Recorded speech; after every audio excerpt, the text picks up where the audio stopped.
Guys आज देखा जाए तो हर दूसरे मंथ कोई ना कोई नया रियलिटी शो आ ही जाता है। नाम अलग होता है, फॉर्मेट भी थोड़ा चेंज होता है, लेकिन पैटर्न ऑलमोस्ट सेम रहता है। बट गाइस, क्या तुमने नोटिस किया है कि रिसेंट ईयर्स में रियलिटी शोज कुछ ज्यादा ही टॉक्सिक हो गए हैं? पर अगर तुम किसी ऐसे लॉयल व्यूवर से पूछो जो ईयर से रियलिटी शो देख रहा है, तो उसका आंसर यूजुअली एक ही होता है, नहीं पहले भी तो ऐसा ही होता था। तो अगर रियलिटी शोज पहले से ही सेम पैटर्न फॉलो कर रहे थे, फिर रीसेंट ईयर्स में ये इतने टॉक्सिक क्यों लगने लगे? जानना है? Let me tell you, it's because of their contestants. Hi guys, Nikita this side. तो आज देखते हैं कि कैसे रियलिटी शोज के कंटेस्टेंट्स ने ऑनलाइन हेट, टॉक्सिसिटी और ट्रोलिंग को नॉर्मलाइज कर दिया है। और सबसे इंटरेस्टिंग बात यह है कि ऑडियंस सिर्फ ये सब देखती ही नहीं है, बल्कि उस बिहेवियर में इन्वेस्ट भी करती है और उसे रिवॉर्ड भी करती है। अब तक तो ऑलमोस्ट सबने इन दो शोज का नाम सुना ही होगा, लॉकअप और अलायंस। और मिस भी कैसे कर सकते हो, इन शोज के कंटेस्टेंट्स की पीआर इतनी अग्रेसिव है कि चाहे तुम देखना भी ना चाहो, इनका कंटेंट किसी ना किसी तरह तुम्हारी फीड में आ ही जाता है। पर मुझे रियलिटी शोज से कोई प्रॉब्लम नहीं है, प्रॉब्लम है इन कंटेस्टेंट से और उनकी पीआर स्ट्रैटेजी से। आई कांट बिलीव जिस लेवल का हेट ये लोग ऑनलाइन फैलाते हैं, उस लेवल को देखकर इनके रियल लाइफ एनिमीज भी शर्मा जाए। और अगर इन दोनों शोज की बात करें, तो लॉकअप तो अलायंस को भी बीट कर देता है, क्योंकि जितना कलेश शो के अंदर होता है, उससे कहीं ज्यादा शो के बाहर होता है। और उसका सबसे बड़ा रीजन है हेट पीआर। पर एक काम जो इन रियलिटी शोज ने इंडिया की जीडीपी ग्रो करने के लिए किया है ना, वो है एम्प्लॉयमेंट लिस्ट में एक और जॉब ऐड करना, रिव्यूअर की। अरे नहीं, मैं यूट्यूब वाले रिव्यूअर्स की बात नहीं कर रही हूँ जो मूवीज या कंटेंट को कॉमेडी या फन वे में रिव्यू करते हैं। मैं बात कर रही हूँ इंस्टाग्राम वाले रिव्यूअर्स की, जो सिर्फ 1 मिनट की क्लिप देखकर उस क्लिप में इन्वॉल्व कंटेस्टेंट का बिहेवियर, पर्सनैलिटी और ऑलमोस्ट उसकी पूरी लाइफ टाइम ही डिसाइड कर देते हैं। लिटरली जो पर्सनल अटैक्स ये दूसरे कंटेस्टेंट्स पर करते हैं ना, उसे देखकर काफी बार साफ लगता है ये लोग पेड होते हैं। और तुम्हें पता है सबसे फनी पार्ट क्या है? ऑडियंस इस बिहेवियर को लिटरली रिवॉर्ड करती है।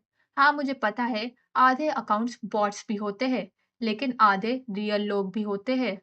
और तुम्हें पता है सबसे शॉकिंग बात क्या है? ये ऑडियंस होती कौन है?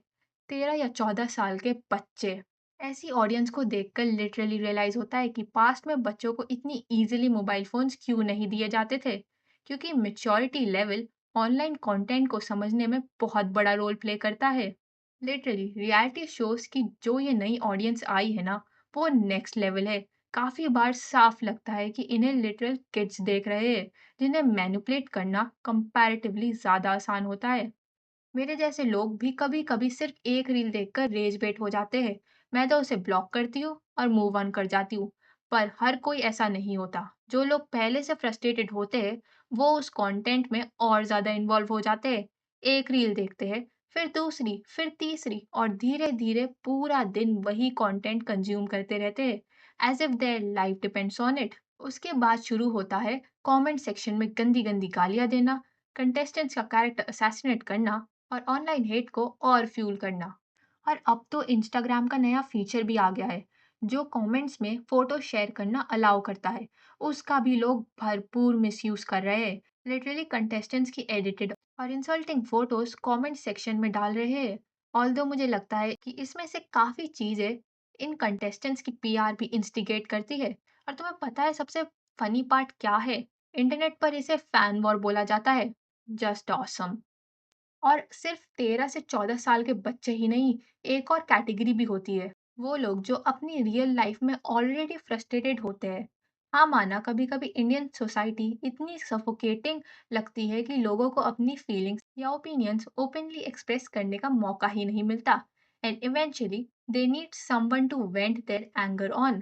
फिर इन रियलिटी शोज के कंटेस्टेंट्स की रील इनके फीड पर आती है और इन्हें अपना परफेक्ट रिप्लेसमेंट मिल जाता है, जिसके ऊपर ये अपना सारा गुस्सा निकाल सके। उसके बाद जो होता है, वो हिस्ट्री है। इन्हें आम भाषा में ट्रोलर्स बोलते हैं। पर जब ट्रोलिंग ट्रोलिंग ना रहकर ऑनलाइन बुलिंग में कन्वर्ट होने लगे, तब सिचुएशन कुछ और भी बन जाती है। फिर भी इंटरनेट इसे इग्नोर करता रहता है क्योंकि लोगों को मसाला चाहिए और उन्हें वो मिल भी रहा है। पर ऐसे लिटरली ये कंटेस्टेंट्स कौन सा करियर बिल्ड कर रहे हैं? ऐसी रोड साइड फाइट्स करके जो हम यूजुअली स्ट्रीट्स या कभी कभी विलेज एरियाज में देखते हैं। पता है, आई एम समवन जिसे बिग बॉस देखना जेन्युइनली पसंद था। एटलीस्ट वो एंटरटेनिंग होता था और कभी कभी जेन्युइनली फन भी लगता था। बट ऑनेस्टली देखा जाए तो लॉकअप बेसिकली बिग बॉस की ही स्क्रिप्ट फॉलो कर रहा है, बस एक डिफरेंट लेवल पर। सबसे पहली बात, ये नेटफ्लिक्स पर एयर होता है और ये बात किसी से छुपी नहीं है कि इंडिया में हर किसी के पास नेटफ्लिक्स का एक्सेस नहीं होता है। तो इसकी रियल ऑडियंस तो पहले ही कट हो गई।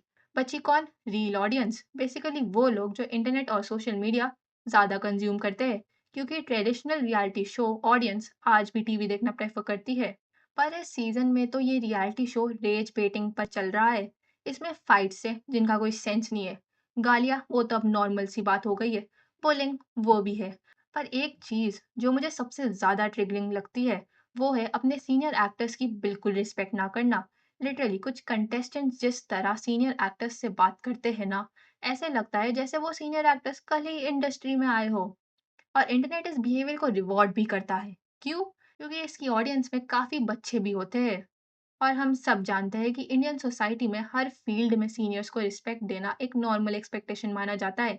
तो जब ये कंटेस्टेंट्स अपने सीनियर एक्टर्स से डिसरिस्पेक्टफुली बात करते हैं, कुछ यंग व्यूवर्स को वो रिबेल या कूल लगने लगते हैं। पर रियलिटी में सवाल ये है कि इंडियन ऑडियंस को हो क्या गया है। चलो मैं मानती हूँ कि हम ह्यूमंस नेचुरली क्यूरियस होते हैं, कभी कभी हमें ड्रामा देखना भी पसंद आता है। पर हर रोज वही हेट कंटेंट कंज्यूम करना और दिन के मोस्ट आवर्स उसी में स्पेंड करना, ये मेंटली डिस्टर्बिंग भी हो सकता है। और सिर्फ इतना ही नहीं, इंटरनेट पर सीरियस टॉपिक्स भी तभी ट्रेंड करते हैं जब उनमें थोड़ा मसाला हो। इतनी ज्यादा कंट्रोवर्सी, उतनी ज्यादा रीच, और शायद इसी वजह से आजकल हेट और आउटरीच ऑनलाइन इतना प्रॉफिटेबल बन चुका है।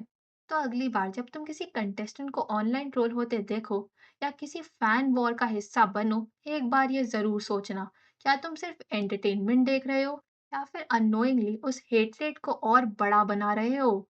Guys do let me know, तुम्हारे हिसाब से प्रॉब्लम्स रियलिटी शो में है या फिर हम में?